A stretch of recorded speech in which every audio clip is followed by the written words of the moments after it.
Salut à tous, aujourd'hui on va parler de Kung Fu Panda 4.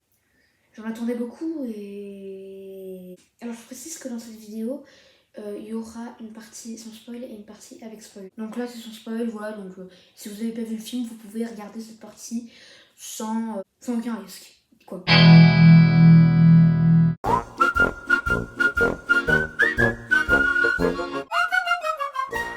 Moi les Kung Fu Panda, j'ai oublié de le dire, mais c'est vraiment une saga que j'aime beaucoup, surtout le 2 que je trouve excellent. Mais pas forcément pour l'humour, plus pour l'action et les scénarios, surtout dans le 2 encore une fois. Et là pour le coup, le 4, c'est celui que j'ai trouvé le plus drôle. Genre dans le film, à un moment il y a des sortes de lapins tout mignons, mais c'est en fait des sortes de psychopathes. Ça m'a un petit peu fait penser au Luma Ninilis dans Super Mario Bros. Le film, les dernières. Aussi, dans les points positifs, il y a le fait que j'ai déjà parlé des scènes d'action dans les autres films, mais dans le film, les scènes d'action sont vraiment super. Les scènes d'action sont vraiment vivantes. Et ça nous amène au prochain point positif, c'est le fait que visuellement, le film est magnifique. Clairement, à ce niveau-là, ils se sont fait plaisir. Genre, il y a vraiment des idées que j'ai trouvées très originales et intéressantes, comme par exemple les transformations du caméléon. Le caméléon, c'est le méchant du film. Il y a vraiment parfois des idées assez originales, genre le poisson dans la bouche du pélican. Ceux qui ont vu le film comprendront. Aussi, j'ai bien aimé la relation entre les deux parts de peau, car pour ceux qui n'ont pas vu le 3, dans le 3, Po il découvre qu'il a deux pères. Dans le 4, il y a plusieurs scènes avec eux, je trouve ça mignon. Même si c'est vrai que ça ralentit un peu le film et ça nous amène au point négatif. Déjà, du coup, le film est rempli de ce genre de petites scènes qui alourdit plus qu'autre chose la longueur du récit, alors qu'on pourrait les remplacer par des choses bien plus intéressantes. Genre, donner une histoire intéressante aux méchants. Et là, elle gère ma transition. Oui, parce que le méchant n'a aucune histoire. Bon, vous allez me dire, mais si, le méchant, il a soif de pouvoir et tout. Comme tous les méchants de Kung Fu Panda. Les autres méchants de Kung Fu Panda, je parle des films, j'ai pas trop vu les séries à part la première, je crois que c'était la première, et aussi le court-métrage Holiday Special. Mais dans les films, les méchants, ils avaient tous une histoire intéressante, surtout dans le 2. Il y a une excuse tout pour rien en mode. Au détour d'une phrase, vraiment, la méchante, elle fait genre on m'avait rejeté car j'étais de petite taille, machin. Dans les 5 cyclones, donc dans les personnages principaux, il y a littéralement une toute petite montre religieuse. Ah, et aussi, quand même, désolé, mais tu te mets pas en tête de conquérir le monde, car c'est ça qui se passe dans le film. Juste parce que on t'a refusé.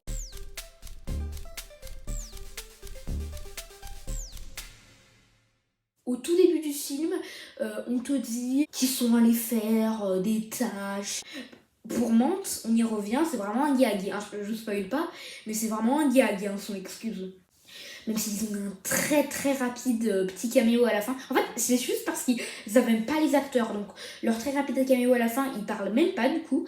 Mais du coup, voilà, Angelina Jolie, etc., j'ai oublié qui fait le singe. Voilà, ils étaient pas dispo. Donc, excuse pourrite au début en mode ah, mais ils sont allés faire je sais plus quoi. Et j'ai l'impression qu'on commence doucement à spoiler, donc on va passer en partie spoiler. Je pense que c'est mieux.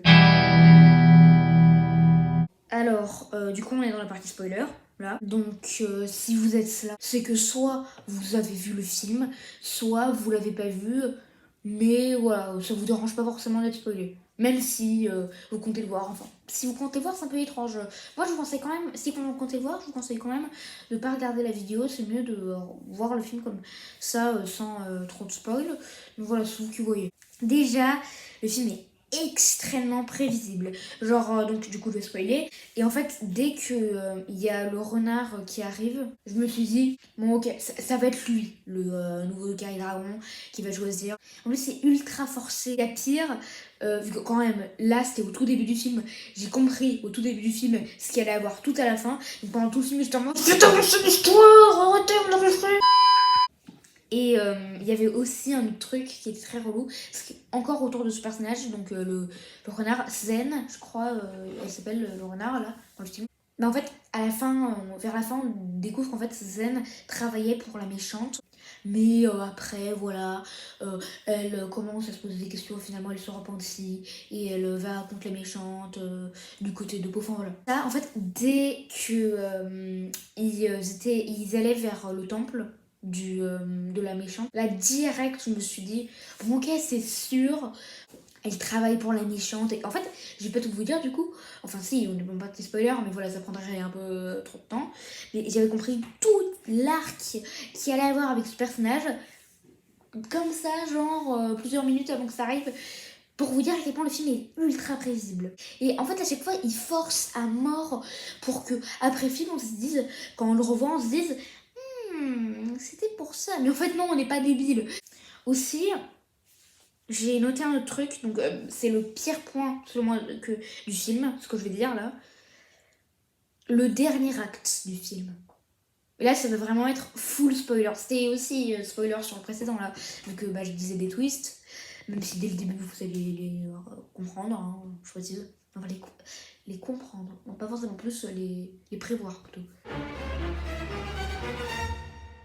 Du coup, la méchante en fait, elle prend possession du kung-fu, des maîtres kung-fu qu'elle ramène du paradis. Pourquoi pas? Et en fait, au début du film, ça, il y avait un peu ça dans la bande-annonce déjà. Au début du film, en gros, elle aspire le kung-fu de Tai Lung, donc le méchant du 1, Tai Lung. Et Tai Lung, quand même, le méchant ultra badass, avec énormément de rancœur. Au début du 1, littéralement, il est dans la prison la plus sécurisée, avec le plus de gardes et tout, avec juste lui dans cette prison. Juste une prison immense, la prison la plus sécurisée du monde, juste pour lui, pour vous dire. Et c'est vraiment c'était vraiment un méchant ultra badass, et à la fin, il se fait comme ça, il se fait tuer, quoi. Et là, Tai Lung, quand elle le ramène, il devrait. A priori, il est ultra en colère. Enfin, ultra en colère. Est-ce que ça existe? Ultra en colère. Je suis fatiguée. Bref, il devrait péter un câble, a priori, dans ce qu'on a vu à la fin du 1. Mais non, il est ultra calme, il est serein. Ah, salut, vraiment. Il n'y a aucune exagération. Il est tu veux que je te montre comment je fais du kung fu? Je partage jamais mes coureurs. Bon, à la rigueur, hein, je me casse. Vraiment, il est vraiment comme ça, genre ultra serein, ultra calme. Genre, c'est ridicule. Et du coup, bon, elle lui prend son kung fu, quoi. Je trouve ça un peu chelou, genre. Comment tu peux. Dans le 3, déjà, c'est un peu une redite du 3, mais dans le 3, c'est un peu plus logique, voilà. Et vu qu'il aspire l'âme des gens en particulier, je dis pas que c'est logique d'aspirer l'âme des gens, ça reste un film un peu fantastique, mais voilà.